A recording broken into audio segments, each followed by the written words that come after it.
Good afternoon. I've just finished reading On the Shoulders of Titans by Andrew Rowe. This is the sequel to Sufficiently Advanced Magic, which I read a couple weeks ago, and it picks off right where the previous book leaves off. I mean, like pretty literally, like the last few sentences of the previous book are basically the first couple sentences of this one. Like they ended the previous book with a narrow escape from their adventures in the tower and begin this book after they get home.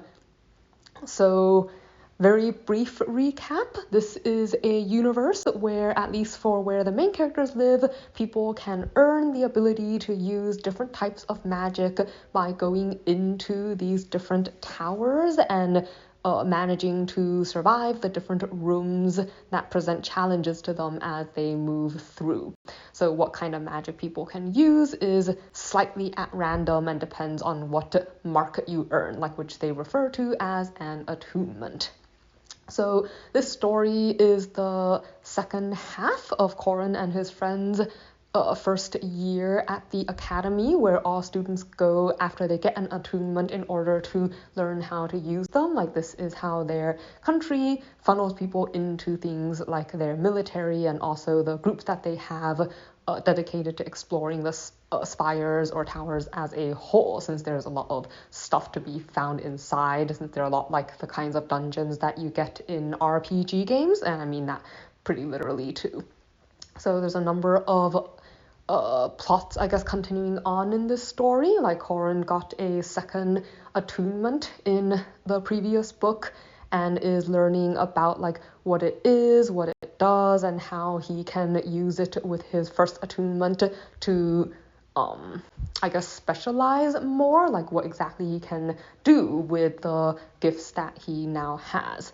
They're looking into ways to heal his sister Sarah because she was pretty grievously injured during the events of the climax of the previous volume. Then they're looking further into the larger conspiracy that they first discovered in the previous book, which involves the storyline with Corin's search for his brother and like the people who try to trap and betray or kill him in the previous book. Like those people are still after him, so trying to figure out what's going on, why they're after him, and what exactly happened with those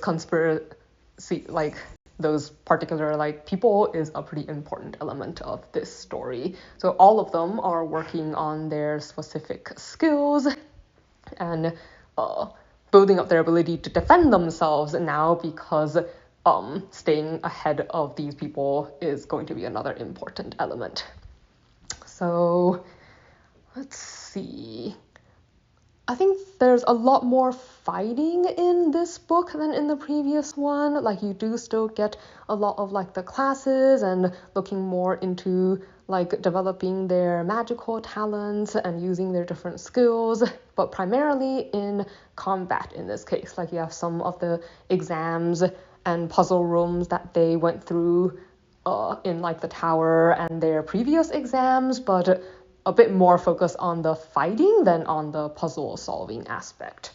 So well, I mean, it's good that you get some of the answers, I guess, to the mysteries that were introduced in the previous book. I think it ties up most of its loose ends from the previous one and sets up enough context for like their world and like the countries other than theirs and stuff, where you can kind of get a feel for where the entire story is going. It also introduces the possibility of other magic systems and goes a lot more into the politics of their various regions, which I don't find very interesting, but I guess some people might. So, dislike. There's unfortunately a lot more things that I dislike about this book. Like I prefer the previous one, but I think the most important thing is that it feels a little bit to me like there's way too much focus on accumulating power. It seems like everybody, like even their different factions with their different goals, like their solution to everything seems to be to accumulate more power and to get more magic in one way or another, no matter which group they're part of. And that's not a very interesting motivation or goal to me. Like, it makes it just, it creates a type of story that doesn't really hold my interest, I guess, in the long run, because I'm not that interested in just continuing to learn about how they get stronger and how they find ways to get other abilities and stuff like that. I mean, there's other storylines going on because of their politics and conspiracies, but I'm not really a politics and conspiracies kind of person either. So yeah, not really sure if I'll read more of this series, since it's no longer as relaxing at the end of book 2 as it was in book 1.